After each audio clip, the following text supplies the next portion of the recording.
Governor साहब ने मुझे कहा कि जब तक न्यू गवर्नमेंट ना फॉर्म हो तब तक आप काम करें। तो आप अभी जब तक शपथ ग्रहण नहीं होगा तब तक एज सीएम के तौर पर? हाँ, तो ये तो केयर टेकर मिनिस्ट्री जिस तरह होता है, care taker ministry chief minister, उस तरह हम दोनों मेरा ऊपर दायित्व है। शपथ ग्रहण के बारे में कुछ बातचीत हुई? वो 8 तारीख को होगा। अभी तक हम लोग वहाँ से मोस्ट प्रॉब्लम 10:30 है। 8 तारीख को शपथ ग्रहण अनुष्ठान होने का। Sir, did you stake claim to form the new government, sir? No, not now.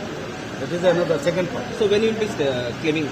ना 8 तारीख को शपथ होगा मोटामुटी, तो उसके पहले हम लोग आएंगे। 8 को आपको शपथ ग्रहण होगा। আমাদের যখনই রেজাল্ট বেরোয় এটা ট্রেডিশন, হ্যাঁ, তো সেই ট্রেডিশনকে আমি ফলো করে আজকে আমার স্ট্যান্ডার্ড মাই রেজিগনেশন।